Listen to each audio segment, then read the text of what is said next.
गिरगिट से भी अधिक तेजी से रंग बदलने वाले श्रीमान उद्धव ठाकरे कि जिन्होंने अब तक फूटी कौड़ी तक बाढ़ से पीड़ित लोगों को अपने जेब से नहीं दी, उनको क्या नैतिक अधिकार है खुद के दल को सच्ची शिवसेना कहने का?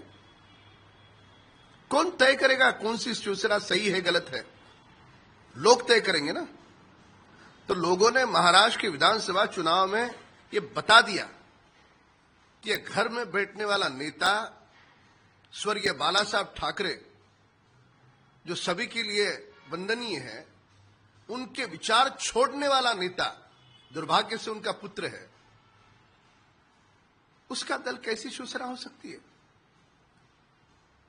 और वो नकली शिवसेना है। वही तो कारण है कि रोज भारी संख्या में लोग आदरणीय एकनाथ शिंदे जी के साथ जा रहे हैं।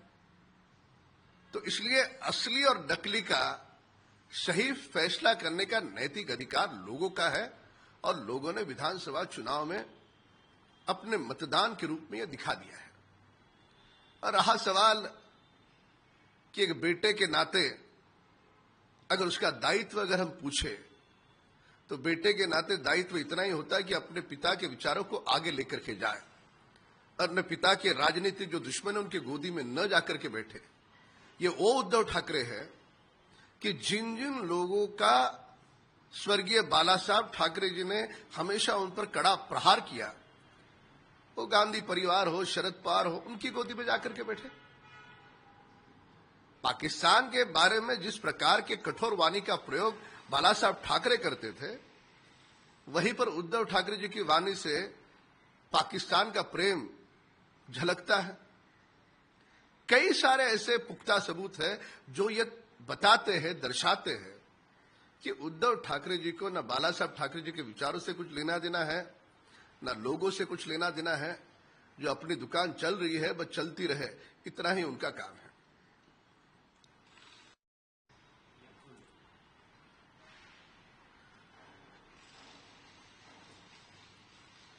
खरी शिवसेना आणि नकली शिवसेना हा ठरवण्याचा खरा नैतिक अधिकार कोणाचा आहे? लोकांचा।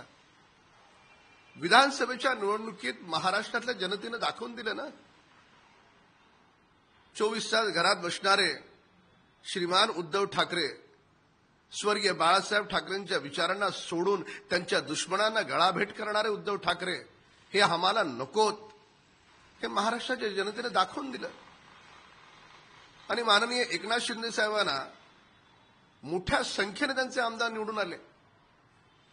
त्यामुळे लोक जे म्हणतील त्याला आपण खरी शिवसेना म्हणू ना, तर ती खरी शिवसेना आदरणीय एकनाथ शिंदे साहेबांची आहे, जे स्वर्गीय बाळासाहेब ठाकरेंच्या विचारांवर चालते। काय केलं श्रीमान उद्धव ठाकरेजींनी? बाळासाहेबांचे जेवढे राजकीय शत्रू होते, मग शरद पवार साहेब असतील, गांधी परिवार असेल, त्यांच्या मांडीवर जाऊन बसण्याचे काम केले। पाकिस्तानच्या बाबतीत बाळासाहेबांची कठोर वाणी आणि दुसऱ्या ठिकाणी ऑपरेशन सिंदूर असेल किंवा कुठलाही पाकिस्तानचा विषय असेल तर अप्रत्यक्षपणे पाकिस्तानची प्रशंसा करणारे श्रीमान उद्धव ठाकरे, कसं काय हे जमेल गणित? तर त्याच्यामुळे खरी शिवसेना जी हिंदुत्वाची भाषा बोलते, स्वातंत्र्यवीर सावरकरांच्या विरोधात कोणी बोललं तर पायातले चप्पल काढून चोपण्याची हिंमत ठेवते, तीच खरी शिवसेना जी माननीय एकनाथ शिंदे साहेबांसोबत आहे। एकदा तरी चकार शब्द निघाला का उद्धव ठाकरेंच्या तोंडातून जेव्हा राहुल गांधी वारंवार सावरकरांचा अपमान करतात? नाही निघाला। अशी अनेक उदाहरणं आहेत। घालीलं लोटांगण आपण म्हणतो ना आरतीच्या शेवटी, ते दिल्लीला घालील लोटांगण इथपर्यंतच ही बांद्र्यातली शिवसेना सीमित आहे, पुढे त्याचं भविष्य नाही। लगातार हम जिस तरीके से देख रहे हैं कि भारत पाकिस्तान का एशिया कप का मैच हुआ, संजय राउत लगातार बीजेपी की आलोचना कर रहे हैं। वहीं जो आदित्य ठाकरे का भी बयान है कि क्रिकेट मैच के साथ सिंदूर को जोड़ना हमारे देश के लिए बहुत बड़ा दुर्भाग्य। अब रहा सवाल उबाटा के नेताओं का, हम सवाल पूछना चाहते हैं उनसे, क्या खेल के मैदान में हमने पाकिस्तान को हमारे क्रिकेट टीम ने सबक सिखाया? क्या ये खुशी की बात नहीं है? सारे देश में फटाके फूटे, पर श्रीमान उद्धव ठाकरे के घर पे मातम मना रहे हो, क्या चाहते थे? क्या उनकी मंशा थी पाकिस्तान जीते?